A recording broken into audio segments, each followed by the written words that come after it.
Women as One stands for equity. That includes equity in the career escalation of women in medicine and women in cardiology, and equity in the care of patients. And this is why I chose to become a cardiologist, to become an advanced heart failure transplant cardiologist and a physician scientist, because I am passionate about achieving health equity in cardiovascular disease. And it seemed like a natural fit, an organization that had the same vision and same mission as I really do in life. And I wanted to be a part of this amazing group of women who are dedicated to uplifting equity.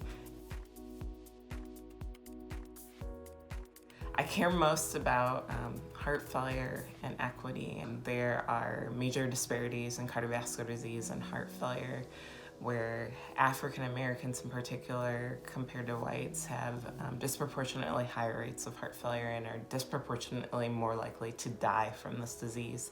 And when you compare women to men, depending on which data source you're looking at, the prevalence is fairly similar. But yet, when you think about those that have end-stage advanced heart failure, women and minorities are less likely to receive advanced heart failure therapies, life-saving therapies. In fact, less than a quarter of all advanced therapies go to women, and less than a third of all advanced therapies go to minorities. And I think that there's a lot of work to be done to create equity in even developing the disease. There's more that can be done to prevent this disease. I plan on using them to support work that I'm doing with my K Award, which is looking at, again, equity and the access to advanced heart failure therapies. In particular, I'm looking at how bias and group decision-making impact how a person gets access to advanced therapy. And in my work, I found that bias and dysfunctional group decision-making both play a key role in the allocation of advanced heart failure therapies. And I'm talking about transplants and ventricular assist devices.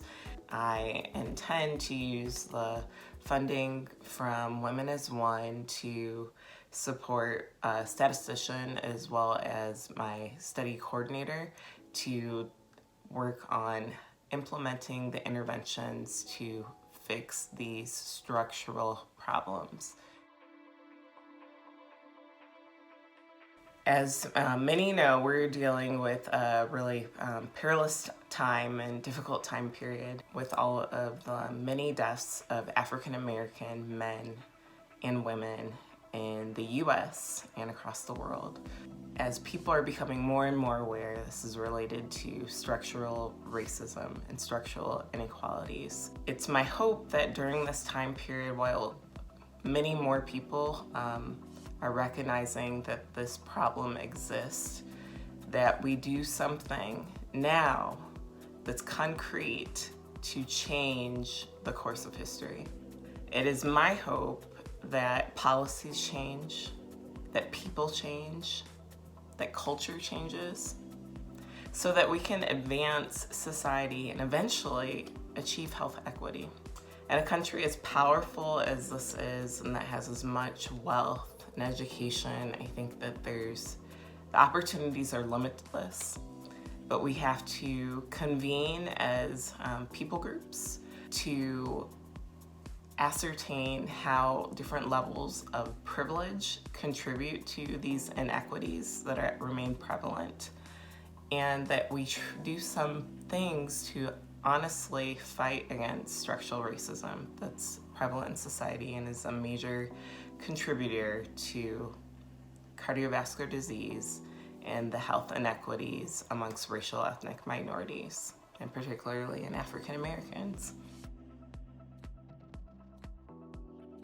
I have a good vision of how to solve it when it comes to dealing with the inequity that we see in the allocation of advanced heart failure therapies. I think there's a structured way, a systematic way that we can fix it, that we can reduce bias using evidence-based bias reduction training, using evidence-based objective methods for evaluating things like social support, for providing group training so that we can operate more functionally and more equitably and in a more egalitarian or equal playing field.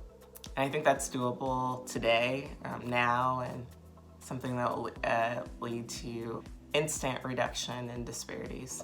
It's a bigger question is how do we deal with the problems of structural inequality and structural racism?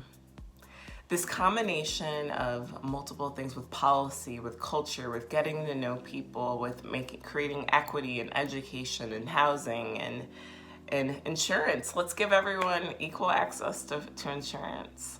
Let's make health a right, not a privilege. It's a plethora of things that seem far-reaching, but are still available. And I think that this requires, again, people in power recognizing their privilege and creating a willingness to change, and people rising up, voting, and speaking their minds, and others listening so that we can come to a common ground where structural racism is erased and health equity is available for all.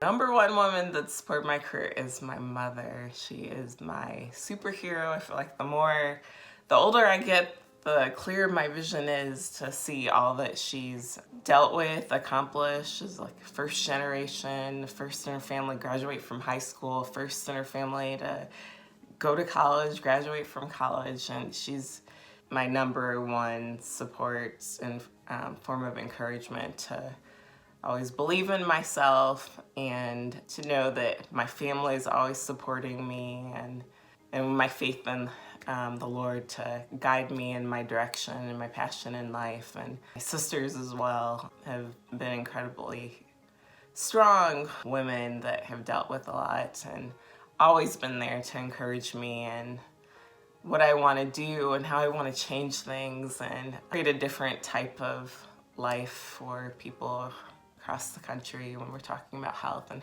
health equity. And I've been fortunate to also have a host of great women mentors, physician scientists who have encouraged me, have helped sponsor me, who have helped improve my scientific writing so that I can be the physician scientist today. And they exist across my current institution, my prior institutions, and actually most of my current scientific mentors at my home institution are women, and I value that and I thank them. I really enjoy hiking, and I know some people may laugh because I like to hike where it's paved and some say that, oh, it's not walking, and for example, I live in Tucson and we have a number of paved trails where you can see nature, hike in the mountains, and it's really beautiful, an opportunity for me to spend time with God and with friends or family while I am getting some exercise. I always wanted to, since 6th grade, I wanted to be a physician, either a cardiologist or a neurosurgeon, and it became more clear I wanted to be a cardiologist since that was a disease that's devastating racial ethnic minorities, and I knew I had to do something about it. And I knew being a physician, I would be able to take care of thousands, maybe tens of thousands. But as a physician scientist, as I've learned and seen, it can potentially impact millions, and really I want to change the way healthcare is delivered in the country.